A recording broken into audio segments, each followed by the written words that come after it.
তার সেই আকাঙ্ক্ষার কথা আপনাদেরকে জানালেন। ইসলামের খেদমতে যিনি নিজেকে ছোটবেলা থেকে নিয়োজিত রেখেছেন, সঠিকভাবে সূরা কেরাত সঠিকভাবে সহি শুদ্ধভাবে শিখতে পারবে, তেমনই এক ব্যক্তি নুরুল ইসলাম, তার কথা শোনালাম আপনাদেরকে, যে মানুষটি সত্যিকার সমাজ দরদি। তো আপনার জন্য অনেক অনেক শুভকামনা। আপনি মাওলানা নুরুল ইসলাম জুন্নারাইন সাহেব, কেমন আছেন আপনি? আসসালামু আলাইকুম। আমি ভালো আছি, থ্যাংক ইউ সো মাচ। আলহামদুলিল্লাহ, আপনি ভালো আছেন শুনে খুশি হলাম। আমার কোন কোন মাদ্রাসায় পড়ালেখা করেছেন এবং যদি আপনার পেশাগত দায়িত্ব পালন করে থাকেন সেটি? আমার প্রাথমিক শিক্ষা জীবন আমার বাড়ির পাশে মাদ্রাসা দাউদপুর আলিয়া মাদ্রাসা, ইমাম প্রশিক্ষণ দিয়েছি। আলহামদুলিল্লাহ আমার সুন্দর জীবন চলতেছে আপনাদের দুয়ায়। প্রথম মাসেই ওখানে আমি একটি মসজিদে ইমামতি করছি। তার নেতৃত্বের জায়গায় সিলেটিদের মাস্তুল হিসাবে কাজ করে যাচ্ছে। আপনি ইসলামের কথা বলতে পারবেন। যাকে যোগ্য মনে করেন, এইটা কানাডার একটা বৃহৎ সংগঠন, ইসলামের খেদমত করতে ইচ্ছুক।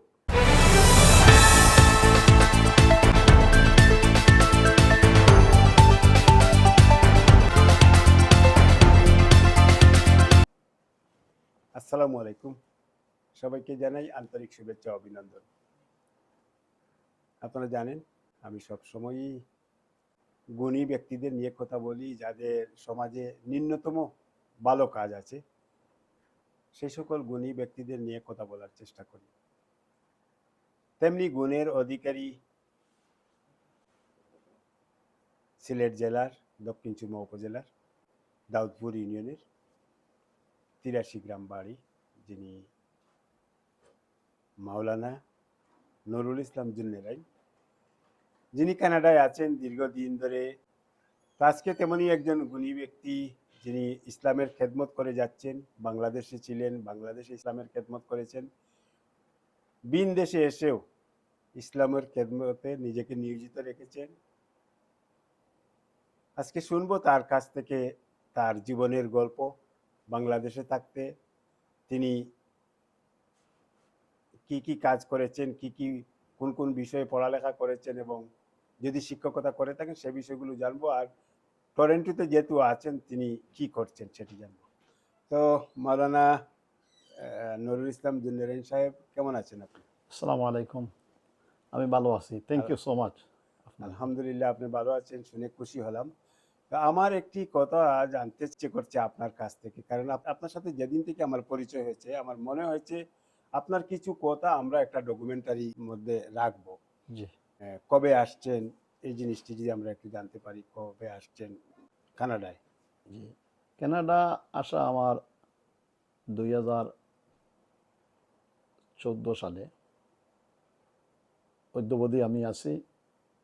কিন্তু আপনি আমার প্রাথমিক শিক্ষা জীবন এবং প্রাথমিক প্রোফাইল জানলে আমি বলতে পারি আসা আমার 2014 সাল, এখন পর্যন্ত আমি আছি। প্রথমে আমি দুবাইতে ছিলাম, দুবাইতে 17 বছর আমি দুবাইতে ছিলাম। আমার লেখাপড়া শেষ করার পরে আমি 1997 ইংরেজি, এন্ড অফ 98 আমার কর্মজীবন, শিক্ষা জীবন শেষে কর্মজীবন বাংলাদেশে শেষ করে আমি দুবাইতে চলে যাই। সেখানে আমি দীর্ঘদিন প্রথম পর্যায়ে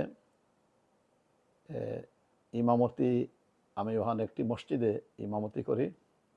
এরপরে আমি একটা বিজনেস শুরু করি। দীর্ঘদিন আমি বিজনেসে সংযুক্ত ছিলাম।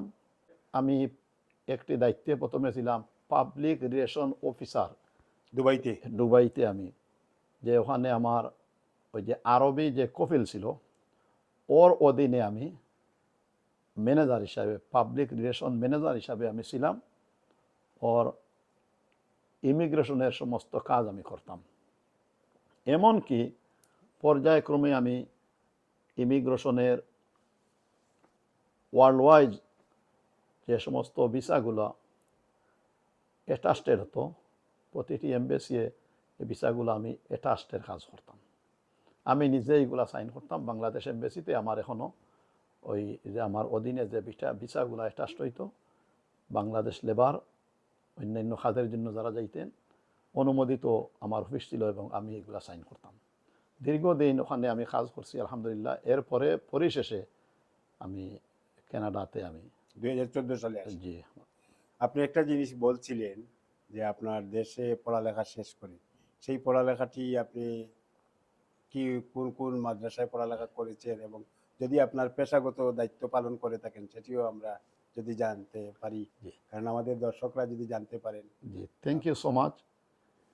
আমার প্রাথমিক শিক্ষা জীবন আমার বাড়ির পাশে মাদ্রাসা দাউদপুর আলিয়া মাদ্রাসা, ওখানেই আমি দাখিল সমাপ্ত করি। এরপরে রাখালগঞ্জ আলিয়া মাদ্রাসা, ওখানে আমি আলিম সমাপ্ত করি। আচ্ছা। এরপরে আমি ফাজিল সিলেট সরকারি আলিয়া মাদ্রাসা এবং কামিল ফুলতলি কামিল মাদ্রাসা থেকে আমি সম্পন্ন করি। মাশাআল্লাহ।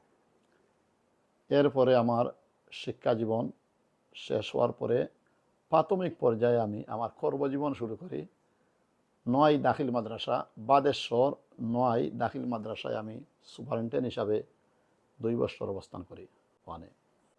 এরপরে ওখান থেকে আমি ওই চৌধুরী বাজার ওখানে পাশে একটা মসজিদ আছে, ওখানে আমি দীর্ঘদিন ইমামতিও করছি।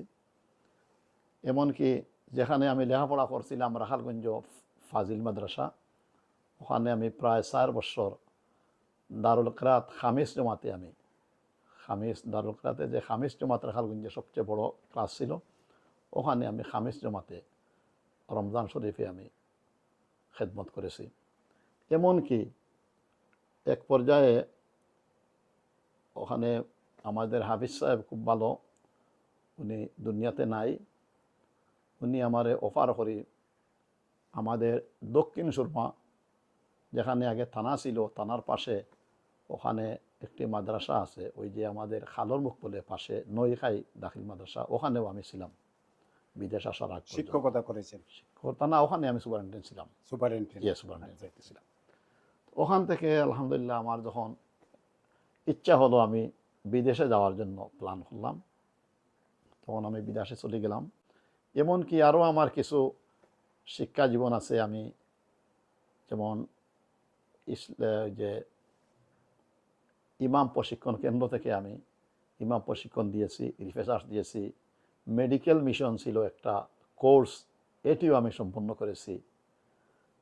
এইভাবে আমি কারিয়ানা আমাদের সাহেব কিবলা রহমতুল্লাহ আলাইহি ফুলতলির কাছ থেকে আমি কারিয়ানা সম্পন্ন করেছি, ফার্স্ট ডিভিশনে কারিয়ানা সম্পন্ন করেছি আলহামদুলিল্লাহ। পরিশেষে আমার ইচ্ছা হলো আমি বিদেশ আসার জন্য মনে চাইলো, আমি দুবাই গেলাম। যাওয়ার পরে আমি ইতিপূর্বে আপনারে যা বলছিলাম তা আমি ওখানে দীর্ঘদিন ছিলাম, ইনশাআল্লাহ অনেক ভালো ছিলাম। আমার কর্মজীবন খুবই ভালো। পরিশেষে আমার ইচ্ছা হলো আমার বড় ছেলে এবং ছেলেরা, আমি আমেরিকায় 2 বার আমি এসেছি, লন্ডনেও 2 বার গেছিলাম, সিঙ্গাপুর মালয়েশিয়া প্রচুর আমি ভিজিট করেছি। তো আমার বাচ্চারা ছেলেরা ইচ্ছা করলো যে ওরা কানাডা একটু পছন্দ করে, যে ওখানে একটু লেখাপড়া করার জন্য।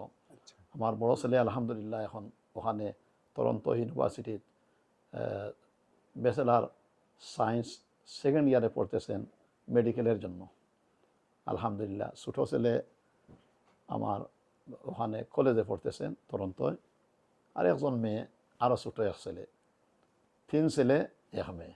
আলহামদুলিল্লাহ আমার সুন্দর জীবন চলতেছে আপনাদের দুয়ায়। মাশাআল্লাহ।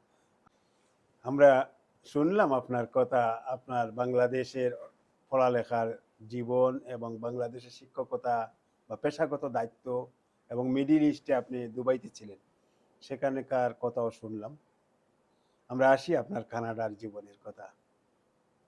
কানাডায় আপনি আছেন অনেক দিন ধরে, এবং যেহেতু 14 সালে আপনি এসেছেন এখানে, অনেক দিন হয়ে গিয়েছে। তো কানাডায় আপনি যেহেতু একজন আলেমে দ্বীন, একজন মাওলানা, ইসলাম শিক্ষায় আপনি শিক্ষিত, সেই জায়গায় এখানে এসে আপনার পেশাগত দায়িত্ব কি পালন করছেন আপনি এখানে এসেও কি আপনি ইসলামের প্রচারে কাজ করতে পারছেন, না আপনি ওইখান থেকে সরে গিয়েছেন? আলহামদুলিল্লাহ, থ্যাংক ইউ সো মাচ আপনার এই প্রশ্ন করার জন্য আমাকে। কারণ যে লোক যে কাজে থাকে তার অবশ্যই এই কাজের প্রতি তার একটা আকর্ষণ থাকে। আমি তো ইসলামিক শিক্ষায় শিক্ষিত। আমি যখন কানাডায় আসলাম, আসার পরেই কানাডার প্রথম থেকে আমি প্রথম মাসেই ওখানে আমি একটি মসজিদে ইমামতি করছি, যা মসজিদটি এখনও ওয়ার্ডেন ডেনফুটে অবস্থিত। মসজিদের নাম কি? গৌসুল আজম জামে মসজিদ। গৌসুল আজম মসজিদ। এই যে প্রথমে আপনি এখানে ওখানেই ইমামত দীর্ঘ প্রায় 5 বছর ওখানেই মাশাআল্লাহ, হ্যাঁ। ইমামতি করছি, বাচ্চারা পড়াইছি।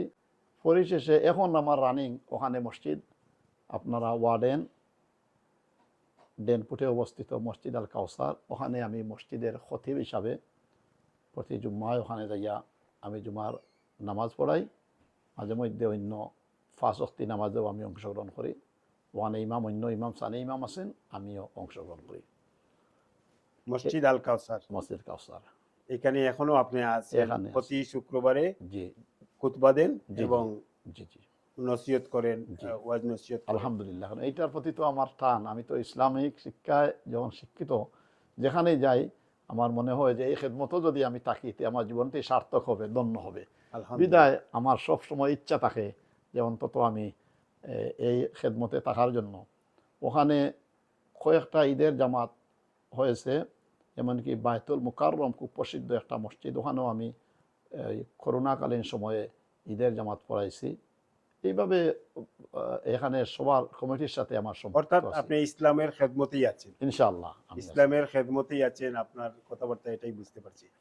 আমার এই জায়গায় একটা প্রশ্ন আপনার কাছে, কারণ ইদানিংকালে আমরা যেটা দেখতে পাচ্ছি টরন্টোতে, আমি তো দীর্ঘদিন ধরে আছি টরন্টোতে, আমরা আমাদের একটি প্রাচীন সংগঠন, সেটি হচ্ছে Jalalabad association of Toronto Canada. এই প্রাচীনতম সংগঠনটি 1991 সাল থেকে কানাডার, বিশেষ করে টরন্টোতে তার যে মাস্তুল, আমরা জাহাজের মাস্তুল যেটাকে বলি, বা আমরা তার নেতৃত্বের জায়গায় সিলেটিদের মাস্তুল হিসাবে কাজ করে যাচ্ছে জালালাবাদ অ্যাসোসিয়েশন অফ টরন্টো। দীর্ঘদিন নেতৃত্বের পালাবদল হয়েছে, এখন আবার পালাবদলের সময় এসেছে। আগামী 17 মে 2026 এই কমিউনিটির বৃহৎ সংগঠনের নির্বাচন অনুষ্ঠিত হবে। আমি জানি আপনি একটি প্যানেল থেকে নির্বাচন করছেন, এও জানি আপনি ধর্ম বিষয়ক সম্পাদক পদে নির্বাচন করছেন। তো আপনি কেন এই পদে নির্বাচন করার আগ্রহ প্রকাশ করলেন, ধর্ম বিষয়ক সম্পাদক পদে? আপনার কি আকাঙ্ক্ষা এবং কেনই বা আপনি এখানে আসলেন? Again thank you so much আপনার এই প্রশ্ন করার জন্য। আমি উল্লেখ করতে হয়, আমি ওখানে গত 2 বছর যাবৎ আমাদের বাংলাদেশের পীর ও মুর্শিদ, আপনি হয়তো জানেন, আল্লামা ফুলতলি সাহেব কিবলা রহমতুল্লাহ আলাইহির প্রাণের একটি সংগঠন যার নাম হইল আঞ্জুমানে আল ইসলাহ। আমি আঞ্জুমানে আল ইসলার খেদমত করতেছি। আমি বর্তমানে কানাডা আল ইসলার সভাপতির দায়িত্বে আছি। কানাডার আল ইসলার সেন্ট্রাল কমিটির সভাপতির দায়িত্বে আমি আছি। আলহামদুলিল্লাহ, আলহামদুলিল্লাহ, কানাডা আল ইসলাম, মাশাআল্লাহ। হ্যাঁ, কিন্তু আমি কানাডায় আসার পর থেকে জালালাবাদ অ্যাসোসিয়েশনের কর্ণধার যারা আছেন সবার সাথে আমার সম্পর্ক পরিচিত। ওরা সবাই অনেক বিজ্ঞ জ্ঞানী ব্যক্তি, আমার সাথে তাদের গভীর সম্পর্ক। আমি আসার পর থেকে কয়েকবার জালালাবাদ অ্যাসোসিয়েশনের এই নির্বাচন হয়েছে, কিন্তু আমি কখনো অংশগ্রহণ করি নাই। আমি আমি এই নির্বাচনে অংশগ্রহণ করলাম কেন, তার একটি কারণ হলো, অনেক সময় অনেক কিছু দূর থেকে শত ইচ্ছা থাকার পরেও আপনি করতে পারবেন না ইসলামের কোনো খেদমত। আমাকে এখানের অনেক গুণীজন, নাম না বলাই ভালো, আমাকে বারবার আহ্বান করলেন যে দেখেন, আপনারা যদি এভাবে একটি সংগঠনের সাথে আপনি সম্পৃক্ত হন, তে অনেক সময় আমরা আপনার কাছ থেকে অনেক ফায়দা পাবো। আপনি আমাদের কাছে আসেন প্লিজ। আপনারা তো অনেক সময় আমাদের অনুষ্ঠানে, অনেক মহফিলে রমজান শরীফে আমরা আহ্বান করি, তাই আপনার অনেক সময় আমরা আপনার মতো ব্যক্তি যদি আমাদের সাথে আসেন তাহলে আমরা অনেক উপকৃত হব মনে করছি। আমি যদিও আমার মনের প্রাথমিক পর্যায়ে ইচ্ছা ছিল না, কিন্তু দেখলাম যে আমি বাইরে থাকলে আসলে ইসলামের কিছু খেদমত করা যায় না। যদি আমি তাদের সাথে অঙ্গাঙ্গিভাবে জড়িত হই তাহলে অনেকাংশে আমি আল্লাহর দিনের খেদমতটুকু আমি তাদেরকে পৌঁছে দিতে পারবো। বিদায় আমি অনেক চিন্তা করে আমি সিদ্ধান্ত নিলাম যে যখন এখানে ইলেকশন এসেছে তে আমি ইলেকশনে অংশগ্রহণ করি। আমি আশা করি সবাই আমারে মায়া করবে, এবং আমি কালকেও আমি একটি অনুষ্ঠানে বলছি যে ভোট বলতে হয় আপনাদের সামাজিক প্রথা অনুযায়ী, কিন্তু আমি ভোট বলতেছি না, আমি বলতেছি যে আপনারা আমাকে খেদমত করার সুযোগ দেন। এখানে আমি তো অনেকাংশে আপনারা আমারে চিনেন, আমার পরিচিতি বলছি আমি কালকে একটা অনুষ্ঠানে যে আমি পরিচিতি, আপনারা আশা করি আপনারা অনেকে আমারে চিনেন। বিদায় পরিচিতি, আংশিক পরিচিতি, পূর্ণ পরিচিতি, পূর্ণাঙ্গ পরিচয় আমি দিছি। দেওয়ার পরে বলছি যে আপনারা যদি আমারে দয়া করে আপনারা ভোট যাকে বলেন, আমি ভোটই বলছি, যে আপনারা আমারে ভোট দেন, আপনাদের দয়ায় আপনারা আমাকে সুযোগ দেন। এই যে আমারে যেভাবে ময়নুল, এবাদ, বাবলু পরিষদে যে আমি অংশগ্রহণ করেছি, এই অংশগ্রহণে আপনারা আমারে সমর্থন দেন, ইনশাআল্লাহ আমি আপনাদেরকে আমি খেদমত করব, খেদমত করার আমি সুযোগ পাবো। অর্থাৎ আপনি যে কথা বলতে চাচ্ছেন, আপনি এই বৃহৎ পরিসরে আসার একমাত্র কারণ হচ্ছে আপনি এখানে আসলে কাজের সুযোগ আছে এবং অনেকগুলো ইভেন্ট থাকবে, সেই ইভেন্টের মাধ্যমে আপনি ইসলামের কথা বলতে পারবেন। নতুন প্রজন্ম যারা আছে কানাডায় তাদেরকে আপনি ইসলামী শিক্ষার প্রতি একটা ধারণা দিতে পারবেন। Thank you so much. একটি জি, বড় আমি পর্যায়ে। দেখলাম যে বিষয়টিতে আমি অংশগ্রহণ করতেছি, এটি একটি ধর্ম বিষয়ক, ধর্মীয় সম্পাদক হিসাবে এই যে পোস্টটি আছে, আমি মনে করছি যে অনেকাংশে আমি এখানে গেলে আমি কিছু কাজ করতে পারবো। এখানের বাচ্চারা যারা আছে আরবি শিক্ষায় শিক্ষিত হতে চায়, ইসলামিক স্টাডিজ হিসাবে যারা চায়, অথবা ধর্মীয় যে কোনো মসলা মাসাইল, ধর্মীয় আচার আচরণ, ধর্মীয় প্রত্যেকটা বিষয়ে আমি অংশগ্রহণ করতে পারবো এবং আপনাদের খেদমত করতে পারবো। এটাই আমার উদ্দেশ্য, অন্য কোনো উদ্দেশ্য আমার এখানে নাই। থ্যাংক ইউ আপনাকে। আপনার যে চিন্তাধারা, আপনার যে মানসিকতা, আপনি যে মানুষের সেবা করতে চান এবং ইসলামের প্রচার প্রসার এই বিনদেশের জায়গায়ও আপনি পৌঁছে দিতে চান, তৃণমূল পর্যায়ে একদম ছোট বাচ্চাদের কাছেও পৌঁছে দিতে চান। যদিও আপনি বলেছেন যে আপনি ইন্ডিভিজুয়ালি কাজ করছেন, কিন্তু আপনি মনে করছেন একটা বৃহৎ পরিসরে যদি আপনি যেতে পারেন, সেখানে যদি সকলের সমর্থন পান, তাহলে আপনি সেই খেদমতটুকু করবেন এবং ইসলামের কাজ করবেন। আপনাকে অনেক ধন্যবাদ। আমরা একবারে শেষ পর্যায়ে চলে এসেছি। আমার তরন্তবাসীর কাছে আমার চাওয়া পাওয়া বলতে এটি চাওয়া পাওয়া যে আমাদের একটা সুযোগ এসেছে এখানে ইলেকশনের, আর এই ইলেকশনে আমি যে পদপ্রার্থী হিসাবে অংশগ্রহণ করতেছি আপনারা জানেন, ওইটা ধর্মীয় বিষয়ক সম্পাদক, এই পদে আমি অংশগ্রহণ করতেছি। তো আমি আপনাদের সবার কাছে, আমাদের মুরব্বিয়ান, নজওয়ান ভাই বোনেরা যারা আছেন সবার কাছে আমি আমার আহ্বান, আবেদন যে আপনারা অবশ্যই আপনারা আমাকে চিনেন। আমি অনেকাংশে হয়তো কখনো কখনো আপনাদের অনেকের বাচ্চাদেরকে আমি পড়াইতেছি। তো আমি ভাবলাম যে ওখানে যদি বৃহৎ একটা সংগঠনের সাথে আমি অংশগ্রহণ করি, সম্পৃক্ত থাকতে পারি, তো হয়তো অনেকাংশে আমি আপনাদের খেদমত করার সুযোগ পাবো। আর ইনশাআল্লাহ আপনারাও আমাকে যে কোনো কাজে অংশগ্রহণ, আমাকে ব্যবহার করতে পারবেন, সোজা কথা। এই বিদায় আমি আপনাদের সবার কাছে আমি আহ্বান করতেছি, ইনশাআল্লাহ এটি একটি ধর্মীয় পোস্ট। আপনারা আমাকে নয়, যাকে যোগ্য মনে করেন, এইটা কানাডার একটা বৃহৎ সংগঠন, সরকার অনুমোদিত সংগঠন, আমাকে নয় অন্য যাকে যোগ্য মনে করেন, আমার মতো যিনি ইসলামের খেদমত করতে ইচ্ছুক, ইসলামের খেদমত করবেন, আপনারা উনাকে এই সংগঠনের এই গুরু দায়িত্ব অর্পণ করেন, আপনাদের মতামত ব্যক্ত করেন। এই আহ্বান রেখে আমি আপনাদের সবার কাছে সবার শুভ কামনা করে, আল্লাহ সবাইকে দীর্ঘজীবী করুন এই কামনা রেখে আমি আজকের জন্য বিদায় নিচ্ছি। আসসালামু আলাইকুম। সম্মানিত দর্শক, বিশেষ করে আমার প্রিয় টরেন্টোবাসী, আপনারা শুনলেন এতক্ষণ আমাদেরই এই টরন্টোর অত্যন্ত পরিচিত মুখ, ইসলামের খেদমতে যিনি নিয়োজিত আছেন, মাওলানা নুরুল ইসলাম জুন্নরাইন। তার কথাগুলো শুনলেন। তিনি কেন জালালাবাদ অ্যাসোসিয়েশন অফ টরেন্টোর ধর্ম বিষয়ক সম্পাদকে তিনি প্রতিদ্বন্দ্বিতা করছেন, তার সেই আকাঙ্ক্ষার কথা আপনাদেরকে জানালেন। আমি বিশ্বাস করি আপনারা টরেন্টোবাসী আরো 2টি প্যানেল আছেন, 2টি প্যানেলে ধর্ম বিষয়ক সম্পাদক পদে প্রতিদ্বন্দ্বিতা করছেন। তাদের প্রতি সম্মান রেখেই বলছি, আপনারা যোগ্য ব্যক্তিকে বেছে নেবেন। আপনারা যদি মনে করেন মাওলানা নুরুল ইসলাম জুন্নেরাইন তিনি এই পদের যোগ্য, ধর্মীয় বিষয়ক সম্পাদক পদে তিনি আপনাদের পছন্দের সেরা প্রার্থী, তাহলে আপনারা তাকে ভোট দেবেন। আর যদি আপনাদের বিবেচনায় মনে করেন না, অন্য 2 প্যানেলের আরো যে 2 ভাই আছেন তারা যোগ্য, সেটি আপনাদেরই বিবেচনার বিষয়।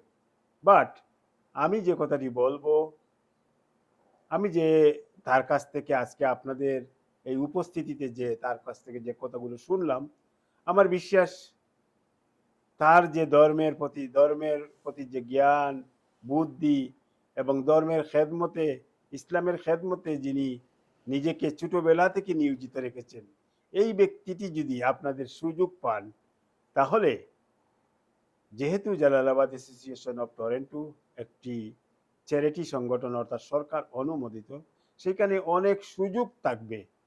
এই ধর্ম বিষয়ক সম্পাদকের মাধ্যমে ধর্মের প্রচার প্রসার এবং ইসলামী শিক্ষায় শিক্ষিত করার একটা সুযোগ থাকবে বিভিন্ন ইভেন্টের মাধ্যমে।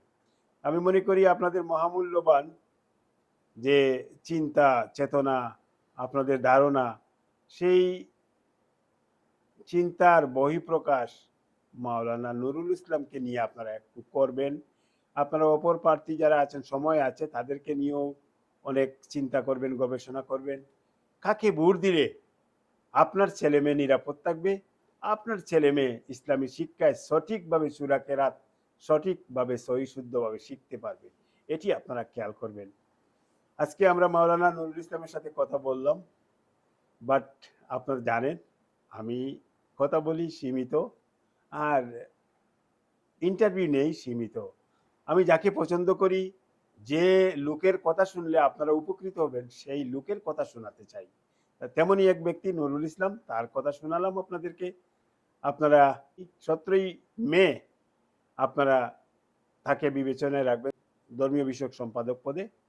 আমি আজকে বলি, যেহেতু মাওলানা নুরুল ইসলামের সাথে আমি কথা বললাম, আজকে আমি বলি সবার উদ্দেশ্যে, আপনারা আপনাদের পছন্দের প্রার্থীকে ভোট দেবেন। আমরা কোনো বলবো না এই প্যানেলকে ভোট দেন, সেই প্যানেলকে ভোট দেন। আপনার যে প্যানেলে যে ব্যক্তি পছন্দের থাকবে তাকে ভোট দেবেন। তবে আমার কথা থাকবে, যোগ্য ব্যক্তিকে ভোট দেবেন, যে মানুষটি সমাজের উপকার করবে, যে মানুষটি সত্যিকার সমাজ দরদি। সত্যিকার সমাজ দরদিকে যদি আপনি ভোট দেন, নির্বাচিত করেন, এই মানুষ আপনার পাশে থাকবে, কাজ করবে। হঠাৎ করে কেউ এসে যদি বলে সমাজের কাজ করবে, ও হঠাৎ করে এসে কাজ করার যে অভিপ্রায় ব্যক্ত করেছে, এই ব্যক্ত করার মাধ্যমে তাকে যদি আপনি বেছে নেন, তাহলে আপনার সমাজের কাজ হবে না। কারণ তার কাজই হচ্ছে সে আসলো গেল। কারণ এই জায়গাগুলো চিন্তা করবেন যে কাকে আপনি ভোট দেবেন। যোগ্য ব্যক্তিকে ভোট দেবেন। যোগ্যতার প্রশ্নে আমার সবসময় একটি কথা থাকে, আজকেও আমি একটি ভিডিও করেছি, লাইভ করেছি, সেখানে আমি যোগ্যতার বিষয়গুলোকে প্রাধান্য দিয়েছি। তেমনি একজন যোগ্য ব্যক্তি আমার দৃষ্টিতে মাওলানা নুরুল ইসলাম। তো আপনার জন্য অনেক অনেক শুভকামনা। আপনি আমি এগিয়ে যান। আমি বিশ্বাস করি আপনি আগামী 17ই মে আপনাকে এই টরেন্টোবাসী আপনাকে সম্মান প্রদর্শন করবেন। আপনার খেদমতের জন্য তারা অপেক্ষায় আছেন, তারা আপনাকে নির্বাচিত করবেন তাদের সুচিন্তিত মতামতের মাধ্যমে। আমার প্রাণ দ্বারা অভিনন্দন। থ্যাংক ইউ সো মাচ আপনি আজকে আসার জন্য এবং আমি আপনার সাথে কথা বলার সুযোগ পাওয়ার জন্য অনেক অনেক ধন্যবাদ আপনাকে। Thank you.